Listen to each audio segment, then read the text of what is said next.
what we teach culturally as Western societies, we've really moved away from some key cultural values around social connections and the value of family and the value of engaging pro-socially and having meaning in your activities to a fairly capitalist-oriented, what job are you going to have and how are you going to get there and what uni are you going to go to and, what trade are you going to choose and what's your income going to be? And we've really lost sight of that broader sense of well-being and actually pursuing income as a way to support that rather than pursuing income as pursuing income.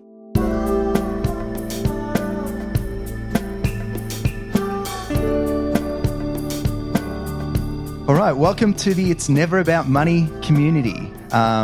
I'm really excited about our next guest. We have Lisa Williams, who's an associate professor, a social psychologist whose research explores how emotions shape and are shaped by social processes. Lisa's research focuses on the adaptive functions of positive social emotions such as pride and gratitude. Timely given the time frame, we're all very grateful for our families at the moment. We're heading into Christmas, even though this won't be released until in the new year, in 2024. How are you, Lisa? I'm doing well, thanks. All right. So I thought we might start with a little bit about why you're a social scientist and what's your personal journey. How did you get to this point? How long do you have? I know. I'm sorry about that. That's okay. Look, early on in my academic career, I thought I was going to save the world by being an environmental lawyer, but I got into some science classes and realized that wasn't really for me. I happened into psychology by accident, happened into research by accident, kind of got invited on a whim to join a lab, and that happened to be a social psychology lab where we were asking some questions about the choices people make about actually what to buy with their money and what they thought would make them happy. And then if they change their mind once they don't get what they want.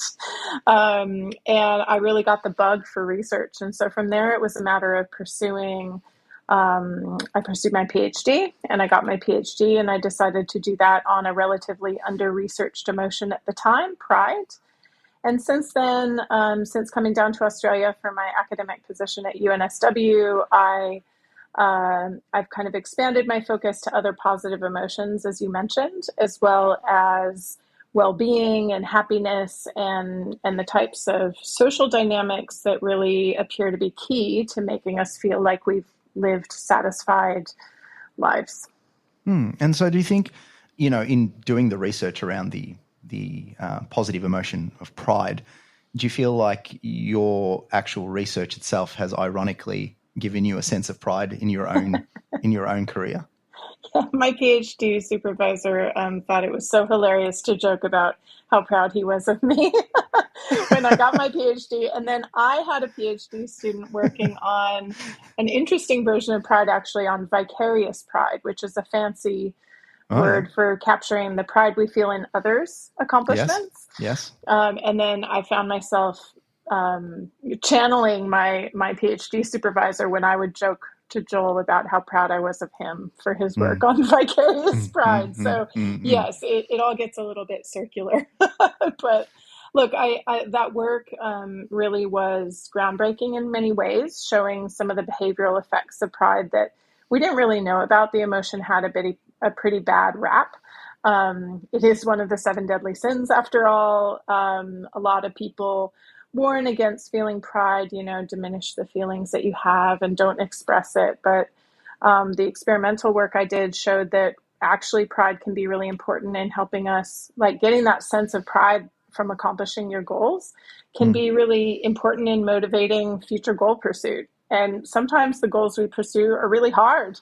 And we need that pride kick to keep us going. And I also showed that when we express that pride or when we're feeling pride around others, that we actually get some esteem from them, that others recognize that we're good at things. And if you keep it within reason, it's a pretty good emotion to have in your emotional arsenal. So it's within the reason sort of idea, is it? There's a sort of form of healthy pride, and there can be a maladaptive kind of aspect of pride. And I think the way that I think about it is, if we are completely believing that our person is a bunch of behaviors or a bunch of achievements, it becomes very egocentric, and you can be prideful about certain achievements. And I don't know that is always entirely healthy if it's not in check. I don't know if I've explained that well enough, but if you know what I mean. Yeah, so I think one way that that's captured in research, and it aligns with my own thinking on this, is that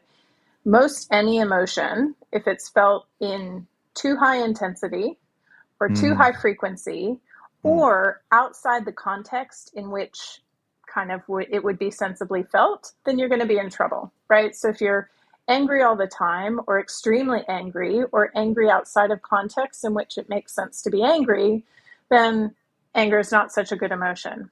And you could put any emotion in there, right? Sadness, anxiety, happiness, amusement, right? Like laughing out of context is a real social faux pas. So my thinking on pride is really that there isn't some special case here where you have to be more careful than with other emotions. It's just like others. It's, keep it within reason.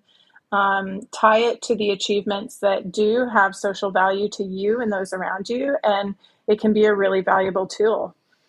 That makes sense.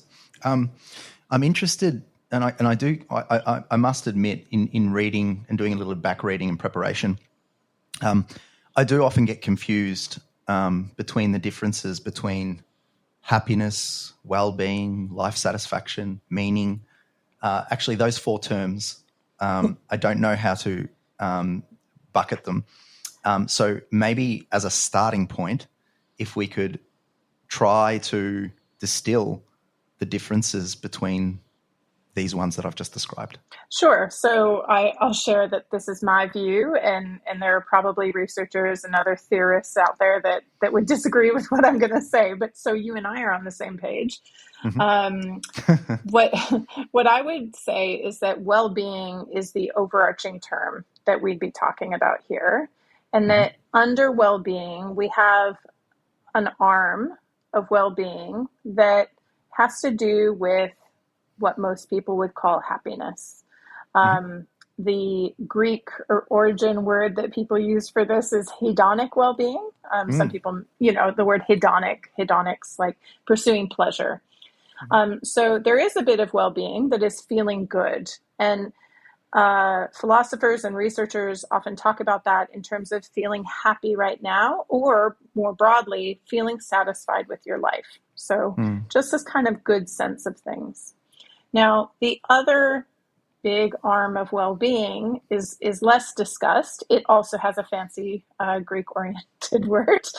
This is eudaimonic well-being.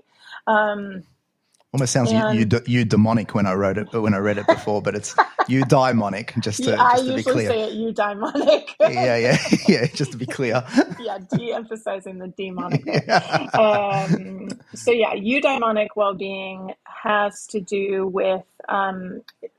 Theorists hold that it has many parts, but really we could probably boil it down to having a sense of meaning in one's life, purpose, mastery over the things you do, autonomy, choice over what you do, and also, importantly, as a social psychologist, eudaimonic well-being also includes social well-being. So having a sense of positive relations with those around you. So if we think about those two arms of well-being, we have kind of the hedonic feeling good and eudaimonic, which if you follow the Greek back might be doing well. The argument is that both of those need to be in place for someone to be truly well. And if you have an imbalance or you pursue one at the expense of the other, you're going to be in trouble in terms of having this overall sense of well-being. So what about this sense of meaning? Is that... Yeah, where does that sit? Yeah, so meaning is one of the components of eudaimonic well-being, and depending on which theorist you talk to, that could be the main one or one of six. It seems pretty important. Yeah, it is important, and I think it's something. There's a quite prolific researcher who focuses on meaning in life in particular. who would argue that this construct, this idea, is actually really key. And that wrapped in that, you have a sense of mastery and a sense of purpose, but it's that sense of meaning. Is that the Viktor Frankl sort of work as well? Is that? Oh, this is more recent, but he does cite the older Frankl stuff as well. Yeah. It interestingly, that work differentiates between searching for meaning and having meaning. And I was fascinated by this research when I first read it, because basically having a perpetual search for meaning is actually detrimental. So constantly being in this state where you're searching for meaning, and then likely not finding it because you're still searching is really not good. People in that state do not report high levels of positive emotions. They report lower kind of sense of purpose and autonomy and things. But for folks who is that something related to their expectations of what they should be looking for? Like it's almost like the meaning itself has to be so darn profound, otherwise it's not worthwhile. Yeah. So in this research, my sense is that participants define for themselves what meaning might be, and you could dig back into that. Okay, what is driving that search for meaning? What's driving this ongoing search for meaning, and why they can't seem to satisfy it? And I think my guess, this isn't based on the research, my guess is that pretty quickly you would start to kind of cross into research on spirituality and religious belief, and cross over with the benefits of that, which I'm loosely aware of that research, but it is mixed, as you might expect. Religiosity and spirituality can be really good for well-being, and they can also be detrimental for well-being. None of these things seem very binary to me.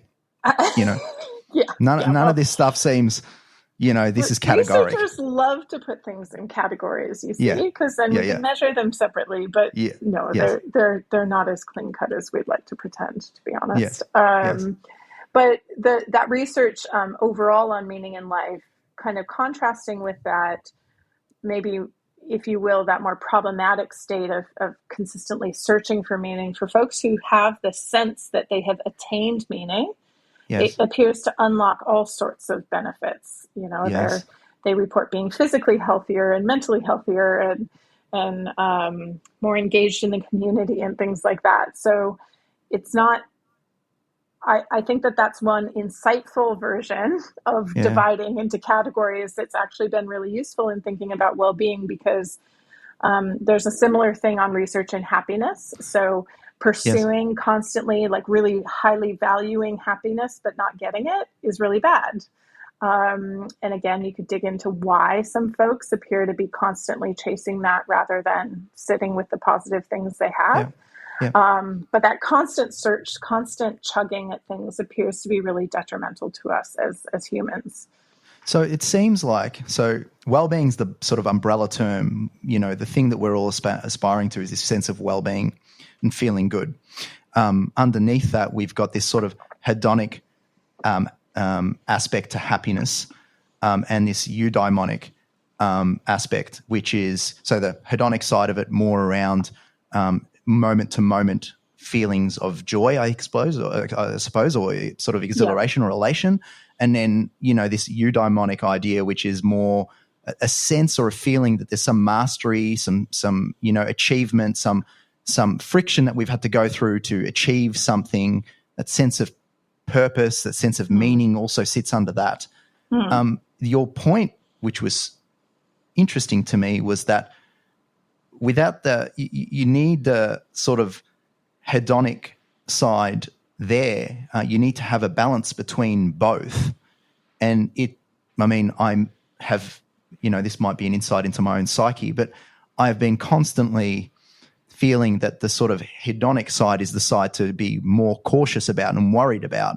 And it's the eudaimonic side that you want to be in, where you're feeling this friction, this cost of doing something that you know is worthwhile, but you know that with time there'll be a sense of satisfaction. And in some way, the eudaimonic side will actually give you some sort of hedonic pleasure at some point in time in the future, whereas the reverse doesn't seem as true. So Well, your intuitions are spot on. okay, I mean, great. I think generally balance is the answer with most theories. You pursue physical fitness at the expense of mental fitness, and that's going to be a problem. I think we see a similar thing here. Um, Really fascinating research has looked at and teased apart actually the kind of timeline of different bits of well-being. So does if we go with the fancy names here, does hedonic well-being predict eudaimonic well-being over time? Or does eudaimonic well-being predict hedonic well-being? So basically, does being happy give you meaning, or does having meaning give you happiness? Mm, And the second appears to receive the most support. So it's not mm, that it's never the case that mm, experiencing positive emotions can build eudaimonic well-being over time. mm, But the most robust relationship is that having meaning and purpose and autonomy over mm, time mm, gives rise to positive emotions. And the thoughts on that are that having eudaimonic well-being puts you in contexts, social contexts, work mm, contexts, free time contexts that actually give rise to positive emotions. So it may not be direct that you're sitting there with your sense of purpose and meaning and you're feeling happy about it, but more that it shifts the way you live your life in such a way that you happen to experience more positive emotions. And then when you're trying to do that summative judgment, am I satisfied with my life? That your answer is more often yes than no. So mm. your intuition is right that kind of chasing that treadmill towards positive emotion, eating the ice cream and watching the movies and doing all the stuff that makes us all feel good.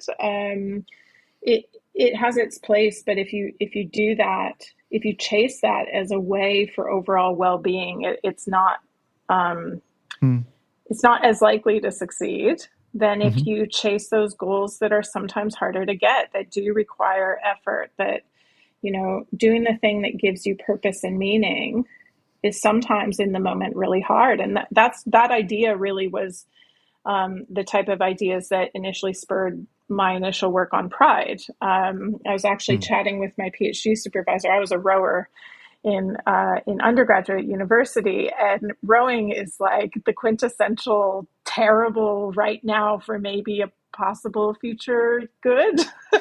Like you're waking up. I was up at 4:45 a.m. at uni to go and row in the rain in Oregon. Like it's just There's no, there's relentless. no, there's no hedonic pleasure Not going a on there, lot. right?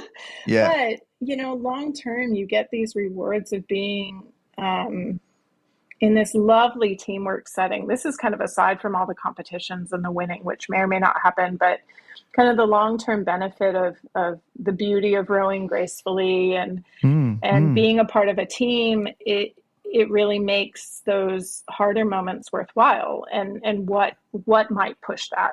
It might be this sense of pride in doing that. I love this idea that just comes to me. I don't know if it's true, but it feels like pride is more likely to be a positive emotion that is felt off the back of eudaimonic endeavors Yeah.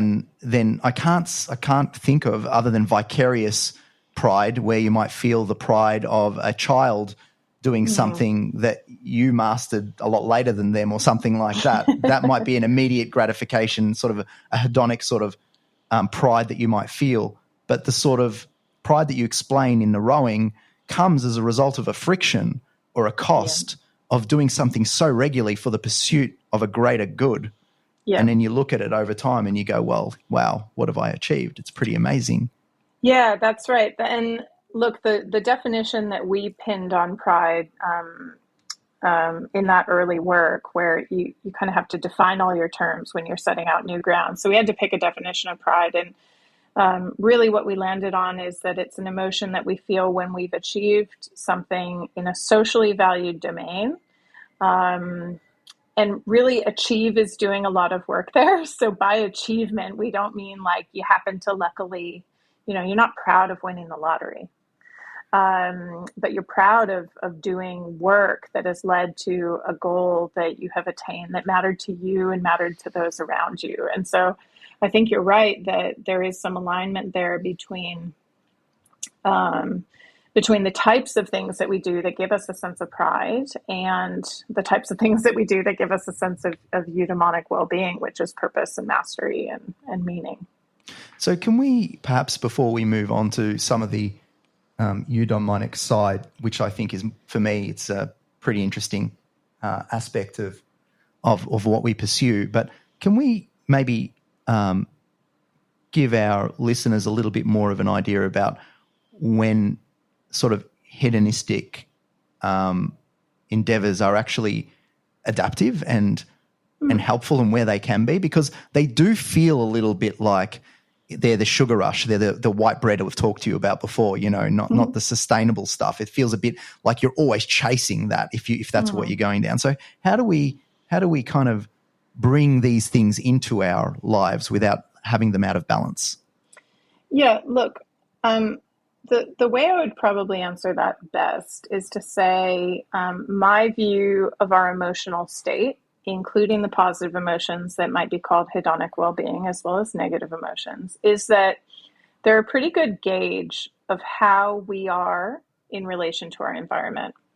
And so if you take negative emotions, just for an example, I know the question isn't about this, so bear with That's me. okay. No, I'm good with you. So Good. yeah, so negative emotions like, in the moment you're feeling a bit sad or a bit frustrated or angry, that those are really important states, and they actually inform us on how we're doing and what we should do next.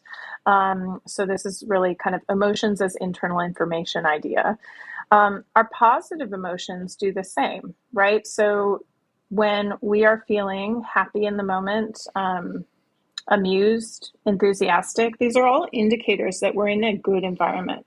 And at a really basic level, like a moment to moment level, it's not at all to say we should avoid negative things at all times, but generally taking ourselves from an environment that is not great to one that is better, where we're feeling positive and happy on a net basis, is going to be a good thing. So in the moment, choosing to move from an environment that might be making you frustrated or upset to one that makes you feel relatively more calm and relaxed is probably going to be a good thing. And if you call that chasing hedonic well-being, then I think that's a totally fair take. Like, that's a great time. Like, choose to move from interacting with person A, who might be not great for you, to interacting with person B, who is.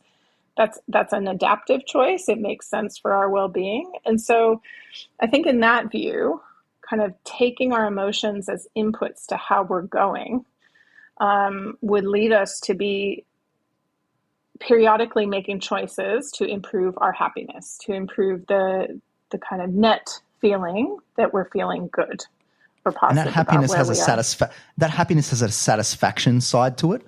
Is because, like, the quality of happiness, or this is the thing, like, I think, does someone who takes some sort of drug that gives them some sort of feeling of elation, that might give them a momentary feeling of a high, but is that actually necessarily adaptive for them afterwards? And do they feel happy about it afterwards? It's kind of that sort of thing. So, yeah. So when you add long-term outcomes, things get Murky. notably more complicated, right? Yes, cool. So yeah, we don't have to necessarily go there, Lisa, but I just, my mind is just whirring on these things. It's a great example because, look, you say drugs that give you a sense of euphoria. For someone else, that's, and this is not pinning any negativity No. For some people, that's having a serve of ice cream after dinner. For some people, that's choosing to hang out with their friends rather than, doing the extra thing for their boss that they were asked to do. Like, we make lots of choices given behavior A or behavior B. We often choose the hedonic choice. Now, in the moment, that might lead us to feel happier. Now, long term, you ask tomorrow, next week, in a year, has that decision eroded our physical well-being, our relationships with others, our ability to earn for our family, and things get really complicated. So all I'll say is, like, there's probably not a formula you could apply. right? Mm. So it's Mm-hmm. all a balance. I do think, kind of talking about tipping points, for a second, moving back to eudaimonic well-being, I think that there's probably a tipping point of pursuing eudaimonic well-being to too strong in extent. So if you take someone who has chosen that their purpose in life is Talk to me, to Lisa. talk to me. that their purpose in life is to help others strip all of their material assets and go and dedicate Yep. themselves. Okay, so that's a really noble purpose, and that could give them Mm. a lot of meaning. Mm-hmm. But that might come at the expense of their personal relationships with their family or their romantic Mm. partner. It could come Mm. at the it could be a grueling life that really comes at the expense of moment to moment happiness, that there Oh, that's actually super isn't a lot of interesting. positivity there.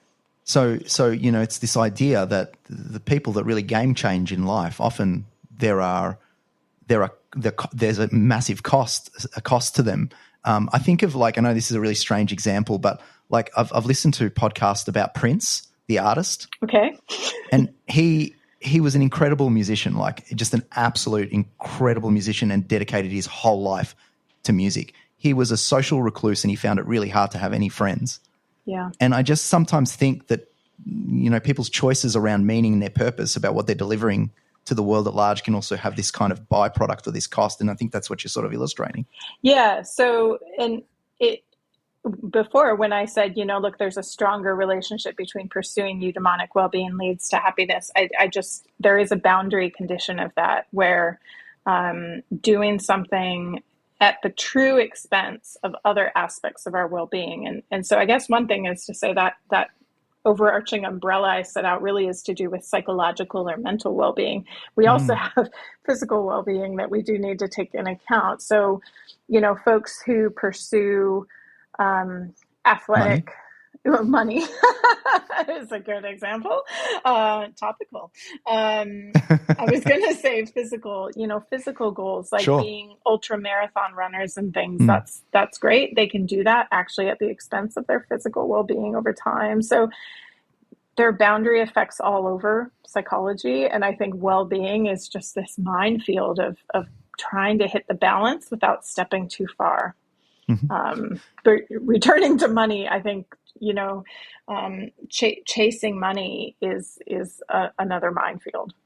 Yeah, it is. We'll get to that, I think. I just wondered whether, I've talked ad nauseum. I feel like a little bit of a parrot, but it's worthwhile just expressing again the purpose of this podcast is to sort of bring forward the idea that spending time on the accumulation, looking to accumulate money for the sake of it itself, can lead to distortions in your life around relationships, family, spiritual growth, community and the connections that we could have and feeling as part of a broader community, our own physical health. I wondered where this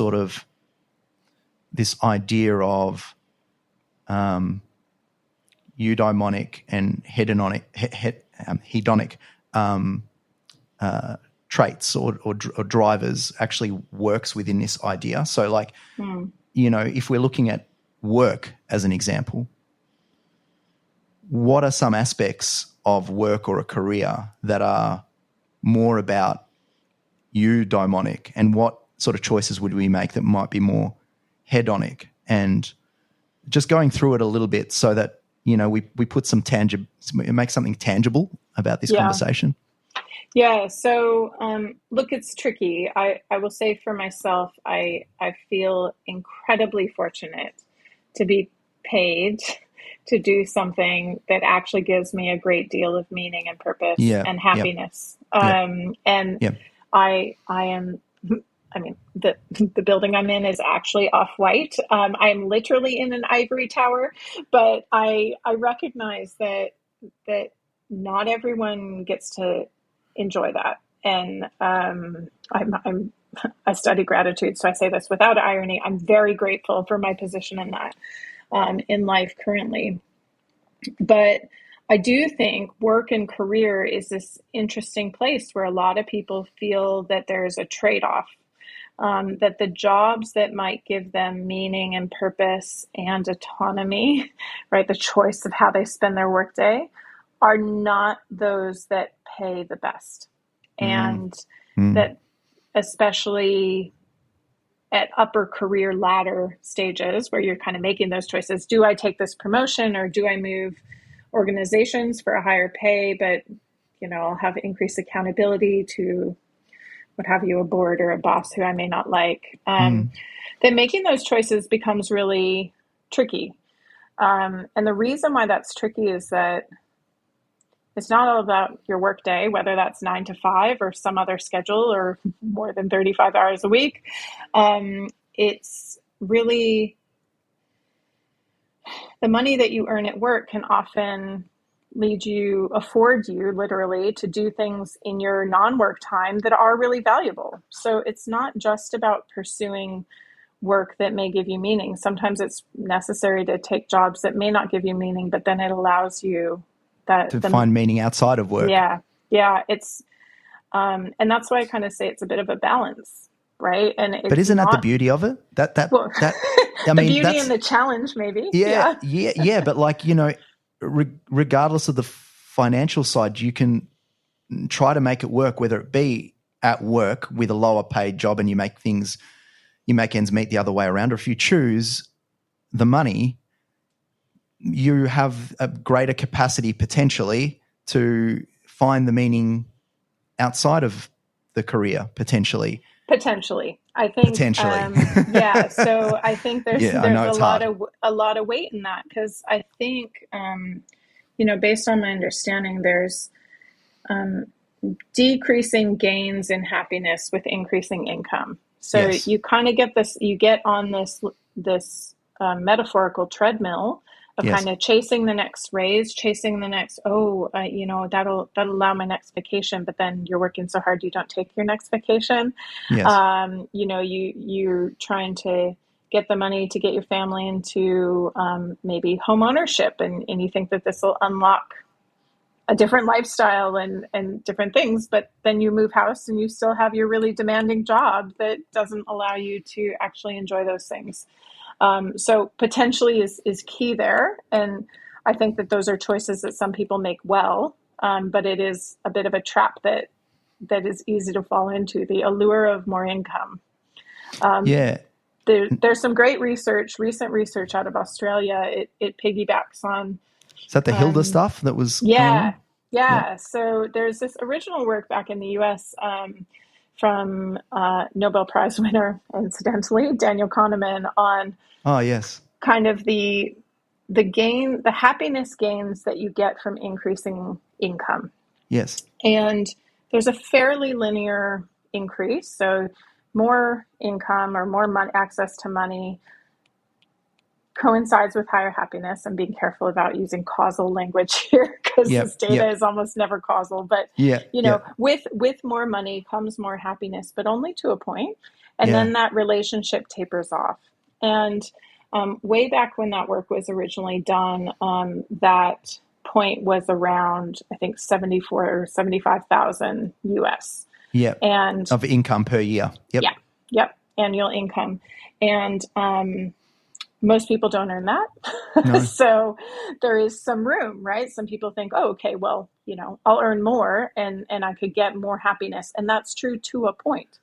But once you get to that point, earning more seems like it'll give you more happiness, but it doesn't. It has diminishing returns. Adaptation theory I was reading about, which is this idea that it was just like, it just what you thought was giving you a certain amount of happiness, you require a little bit more to give you that same amount of happiness. And it's just There's similar ideas floating around in kind of substance addiction, right? So at first it doesn't take very much to give you a good high, and then you need it's more like a dopamine thing. Yeah.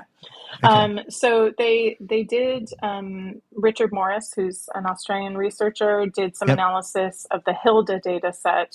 I can't remember what HILDA stands for, but it's a household labor dynamics. Income, labor. Sure. I don't know. There's an I in there. I'm sure. Yeah. A. anyway, so this is a huge data set, longitudinal data set over many years, and Yeah. they did a similar analysis as the original, and what they found is that adjusting for Australian dollar, of course, there was the point at which there were no more returns on happiness had this certain point, but that it has increased a lot over Yes. time. So across 20 years, now that point where the diminishing happiness happens is higher. And you could see that as a good thing, right? That becomes a carrot to chase. So like, oh, okay, we have more Not room to get more happiness. not if median incomes aren't increasing in line, right? Exactly. So the kind of sad bit of that data is that what that means is that more and more and more Australians are below the kind of ideal kind of inflection peak of happiness. And there are lots of economic reasons for that, but I think it shifts the dynamics of well-being and happiness. Another thing that research showed was that overall levels of well-being, however it's measured in Hilda, had been declining over the past 10, or I guess it would be now 15 years. And maybe it has to do with labor and economic dynamics. As a social psychologist, I might also point to some fairly substantial shifts in how we interact with other people that could be driving those declines as well. But don't you think, I'm using complete instinct here, and I could be completely wrong, but don't you think that part of the reason there's a lack of satisfaction is because we're within a system that is trying to meet these sort of ideals and standards, and we had our first conversation right at the start about what gives us pleasure and what gives us a sense of pride and what we should be grateful for, and have we lost a little bit of our way in this society, of those key fundamentals that perhaps the ancients and our elders used to have a little bit more involved in their lives? Have we missed something? Is that why people are just not satisfied as much? I mean, I think there's an argument to be made there. So I'll bring in some research that I'm across on loneliness as a bit of a answer there. Tangential, but I think it is related. So loneliness has been increasing over time. We have key groups where loneliness is peaking, maybe not surprisingly amongst the elderly. So as you age, you retire, you lose your social networks from work around whatever, 60, 65. And then your social network literally gets smaller over time as your peers pass away. So loneliness in the elderly has been ongoing and is a problem. It is increasing over time due to the way our society is set up, where often elderly are isolated rather than embedded in their families. Yes. But another key age where we're seeing longitudinal increases in loneliness is amongst early and mid-adolescents. So these are folks who are at school. They're embedded in social networks all the time by design of what society is telling them they need to do with their day, yet they're reporting increased loneliness and isolation, this sense of having their social needs not met. And there are a lot of reasons. There are some prominent researchers who kind of pin it all on smartphones and social networks. I'm not fully convinced by that data, to be honest. I don't think that that's the demon that it's made out to be. I think there are certainly cases where social media use is negative for well-being and can increase loneliness.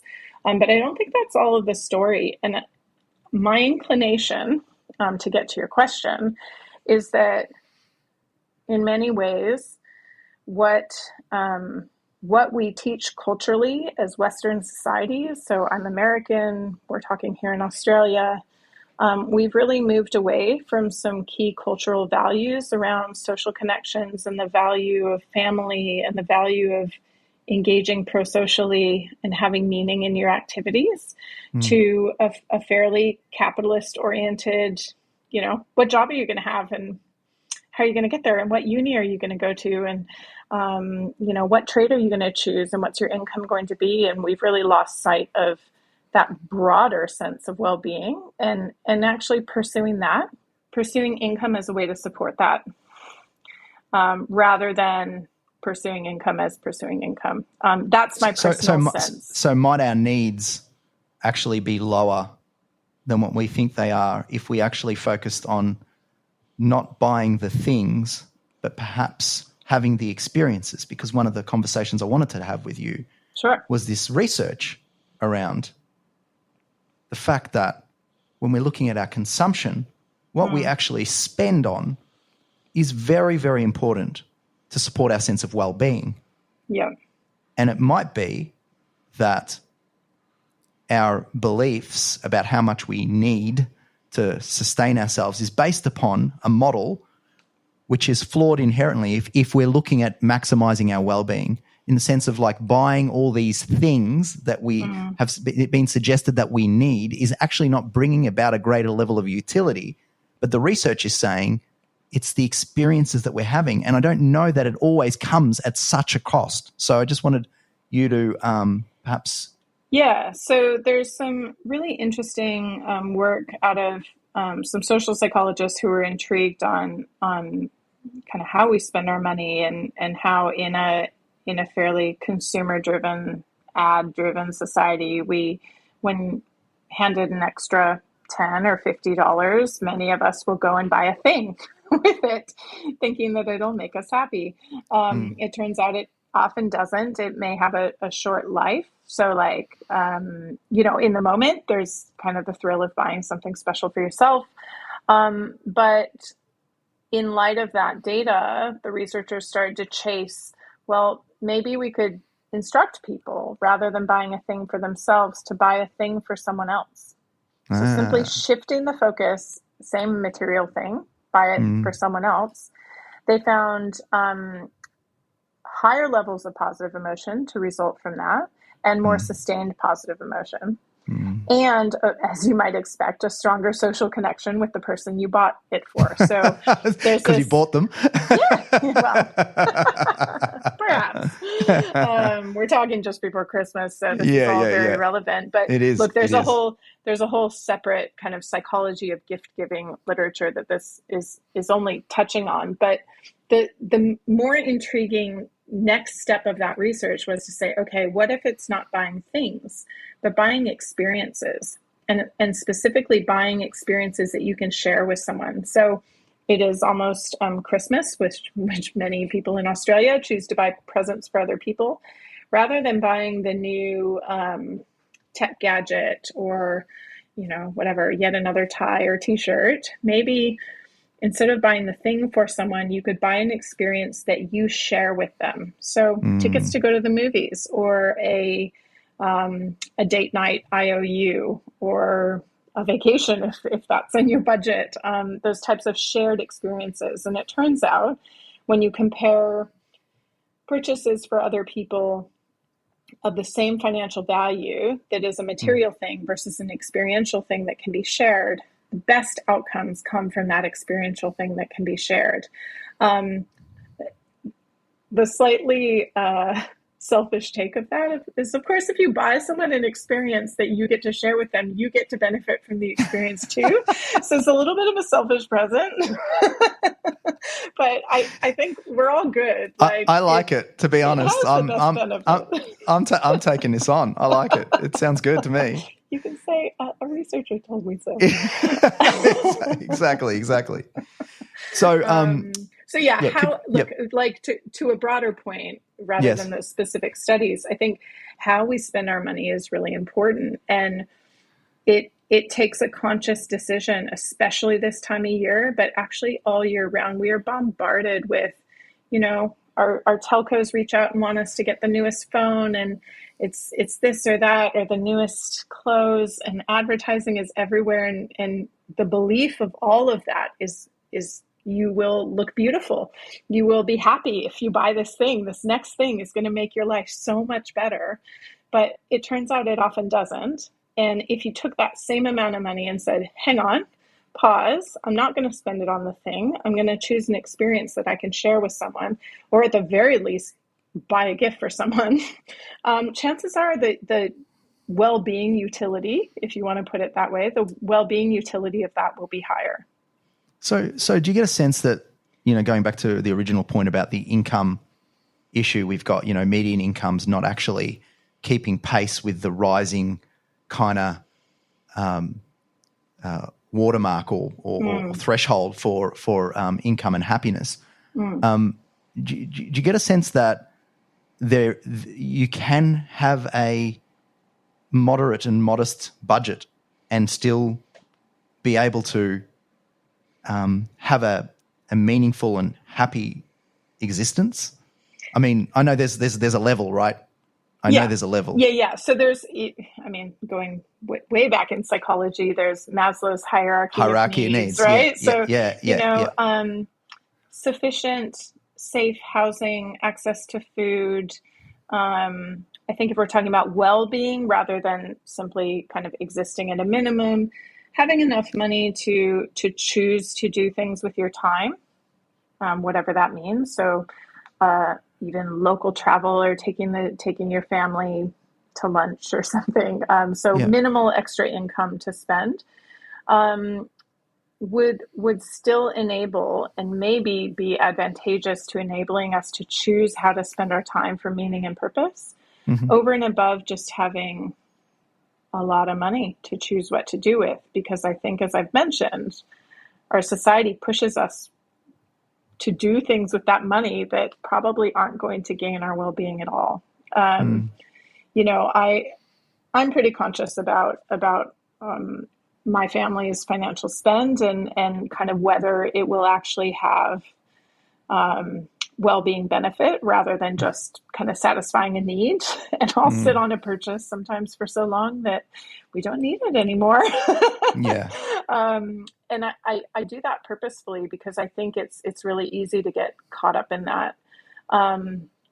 Now, I also think it's important to note that many people support extended families or adoptive families. And so the income you're earning is really not really money that you're doing anything with. And there's no problem in that. Supporting other people can actually give a big sense of purpose and meaning in your life if you're doing that by choice. So it's sometimes not as simple as it makes it seem when you boil down the research findings. But I do think there is an allure of living with less that research would probably support to a point, right? So if your basic needs are met and you have some degree of autonomy and freedom over your free time, and you to meet those basic needs, you're not working excessively to earn that income, that a very eudaimonically happy life can result. And that maybe it's easier to do that than if you were at top income bracket and swimming in maybe too much choice for what to do with your money. It's not to say that people can't be in positions of having extraordinary levels of wealth and income, but it's just the perspective around, is all of that required at the coalface and the choices that we make? Yeah. And if you have an abundance of income and assets, then maybe you could choose to make some decisions about how to spread that or spend that or invest that in such a way that gives you eudaimonic well-being. It just means that has to be maybe a bit more intentionally done. So we think of some of the most wealthy people on earth right now. Many of them are known for engaging really philanthropically, and I think that they get their sense of meaning and purpose from that rather than having money, right? But having that wealth is actually enabling families like the Gates to do intentional good around the world on the things that they choose. Isn't it giving us a signal that those that are actually at that point are actually getting more out of their life by giving back? And it's almost like those that are clearly not, like all other mere mortals, don't have the resources, and yet surely there is a more appropriate way that we can all give back to the community, regardless of our financial circumstances, whether it be through our time picking up the phone and speaking to someone, all of those types of things, because there's clearly a benefit if we're seeing it at the top end of town with Bill Gates' foundation. It's a clear signal, isn't it? I mean, I don't even know what Bill Gates net I worth don't is, either. but I don't. it's a I lot. don't know. It's a lot, right? Yeah. We'll say Yep. gazillions. Okay. Yep. So Yep. you don't need gazillions to be engaging in those activities that give purpose. And I think that's Yeah. one of the most important messages on well-being is, everyday acts can bring you around to having a sense of meaning and purpose. And waiting until you have enough stuff, money, assets to make some of those choices, to invest in your social relationships and invest in activities of purpose and meaning, may find you at a later age than you want to be. So that's the one word of warning, I think, out of well-being research is to sit with the choices that you're making now and make sure that they're fulfilling your needs. I'm going to ask this question, and I've got one of the answers because the Hilda survey answered something, and I thought, oh my goodness. The question was, what activities can we undertake to bring about more meaning, and why does more meaning help us, right? So that was the question. And in the research, it shows that the people that had more than 4 children had a greater sense of life satisfaction. Yet my brother's got 3. Oh, man. And wow. And I kind of thought the idea is that they always say that they just couldn't live without them, yet they're really challenging. And it's this idea of embracing the friction, right? It's the cost associated with something meaningful again. And I suppose that there ain't no greater cost and there ain't no greater meaning than having children. But it shows up in the research, right? It does. I wouldn't know. I'm still a child. But yeah. Yeah, so look, there's great research on the impact of parenthood. And overall, what you see is this kind of immediate dip. Like it's really hard. And then kids get into school and it becomes a bit less hard. And around that time, you find parents saying things like, I could not imagine my life without children, and I wouldn't have it any other way. And they give me such a sense of meaning and purpose and that I never knew I'd have, right? That just unlocked this new closet that is eternally giving. And look, time and time again, we see that in research. Now, I don't know about the particular number. Overall, it seems like parenthood in general has this immediate dip, but long-term benefit. So we're back to kind of the pride question, I guess. Things that are hard work can have long-term benefit. Parenting is one of them. says the mother to an almost 4-year-old. I'm waiting for school. So just kidding. So do you think like giving the community a little bit of if you had 3 or 4 points that you would give the community around how they could structure, what are the fundamentals and how they could structure their lives to bring about a greater level of well-being? Yeah.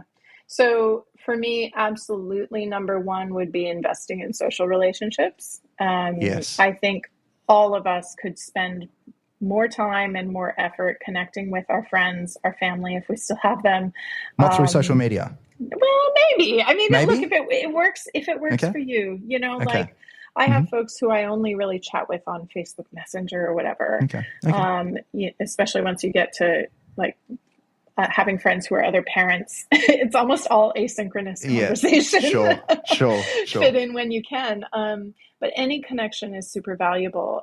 Face-to-face is great, but I've relocated internationally and that's not possible with a lot of my friends. So that to me is the number 1, is to be more intentional about social relationships, build that, choose to spend time with people that give you positive meaning and happiness. So if we can reflect on just that point, Lisa, before we go to the next point, because I think it's important. I think one of the biggest things that becomes almost forgotten is this connection with others that we really truly care about and we think about, yet we're constantly working or we're so busy in our own lives. And I think if we are caught up in the treadmill, the financial treadmill of, I need this amount of money to actually be happy and well and all of that, and then we forget about this central point, which is the case for so many. Like it's just so many. They've excluded themselves from their social networks because they're just so incredibly busy. And I think your first point is, and I don't know what the other ones are, but it's just so pertinent. I'm not even really sure I have other ones. Like, I could just drop it at one point, to be honest. Well, it's a really good one, but like I love it because I think about myself. Like I think about myself when I'm at my most busy. Yeah. I'm thinking about others, but I'm not necessarily going out and connecting with them, and especially the ones that they've been there for so long, and I know that I get a certain amount of pleasure and unconditional love from them, Yeah. you know. And they will be there for you unconditionally, even Correct. if a week or 6 months or a year goes by. Correct. So you just don't attend to it. Yeah. Look, it's a blessing and a curse to have connections like that, I think. Yeah. I just think there's so much research pointing to the benefits of social relationships that really that's probably the key to it all. You know, if you can find a way to pursue the things that give you momentary happiness or purpose while connecting with other people, the better. Same research on physical fitness. So like, if you want to pursue some physical fitness goals, do it with someone else. It's even better, right? You get the social connection and your physical goals are more likely to be met. And it's just time and time again, I see research pointing to the importance of intentionally really engaging with those around us. And the other bit of research I'll add is it doesn't have to be super close. You know, not everyone has the privilege of having close relationships with more than a small handful of people. More recent research has highlighted the benefits of what we call weak ties, or just basically chatting with strangers. And while we as humans generally say we don't want to do it, and we think that it won't be fun and that other people will judge us, if we actually force ourselves into conversations with strangers on the bus, or, you know, the barista serving your coffee, just a little bit of chit chat, we actually experience pretty substantial gains in well-being. Wow. Yeah, there's this great... So small talk's good. How's this weather? Yeah. Yeah, small talk with strangers. Now, small talk with your colleagues, I'm not going to comment on. But yeah, this great researcher, Gillian Sandstrom, she has this great hashtag, talking with strangers. I hope she's kept it up in the upheaval of social media. But she did this research, this really foundational research on the importance of weak ties and chatting with strangers. And she tells all these fantastic stories about the people who she chats with incidentally, you know, on a hike or waiting at the bus stop or whatever. And it's really shifted the way I chat with people. You find most people are open to it if you just open up the line of conversation. I think that's amazing. And it dovetails into, I mean, you know, doing things experientially with family. I'm going on a trip overseas, and for the first time in a long time, my mother's coming along with us. Ooh, and she doesn't usually get out with us, but now she's going to, and I'm loving the research. I'm also loving the idea that, you know, when you go to, you know, your local gym and you just have a chat to somebody before the session, you know, it has some utility. It has some value. It really does. And I think the more we recognize the way for us that social relationships and well-being are intertwined, the more we can be intentional about it. You know, folks vary in how introverted and extroverted they are, but it turns out social connections matter for everybody. It's just the amount and style of connection that differs. But everybody needs someone to talk to in some sense. And I think that the digital age has brought us a great array of ways we can do that and make it work for you. Like, I'm not to judge whether someone gets benefit from Zoom chats over face-to-face. It's, you know, if you're happy, you're happy. It doesn't matter. Yeah. Well, I really feel like I'm regretting having to wrap this up because I think we said in our pre-discussion that you know, we're going to have a little bit to talk about. I could keep going. I reckon we could chat for another couple hours. we could do another part in the future, maybe. But maybe we should. We should, yeah. Look, it's been great because again, I have these sort of instincts and feelings about how certain things affect me, and listening to my clients, and I make statements. I'm very happy for people to, write in and say, look, I don't believe you're correct. But this is why I've invited you on, so that we could have a discussion about what the evidence is showing. And I'm better for it, and I'm sure the community is. So I really appreciate it. But it's truly been my pleasure. It's been great fun, and I hope you and your listeners have gained some insights. Look, this research is so rich. We've really only scratched the surface onto some of these topics, but the core ideas are there. Now, every guest of ours so far has had to answer this question. Oh, no. What is your spirit animal and why? And every time I usually just put in a little bit of extra chit chat so they have a little time to think about it. Yeah. Okay. But it's whatever came to mind first. Okay. I'll go with a sea turtle. A sea turtle, yeah. Okay, yeah. So I grew up in Hawaii. We did a lot of volunteering to help protect the hawksbill sea turtles in Hawaii, and ensure that their nests were safe, and that the baby honu, or the baby sea turtles, made it out to sea. So I feel a big connection to sea turtles. And when I'm home, we do kind of distance swimming in the ocean, and it's just always so great to see the kind of natural communities of them thriving. So they're doing well then. I mean, as well as can be. As well as they can be.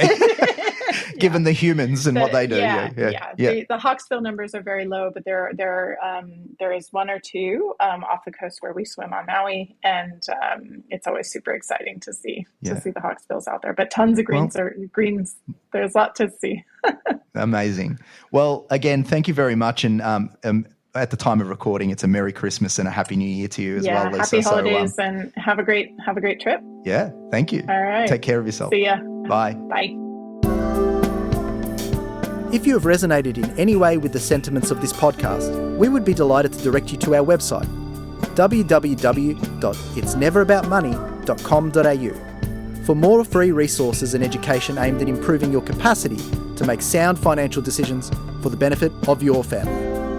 We wish you every success, however you define it.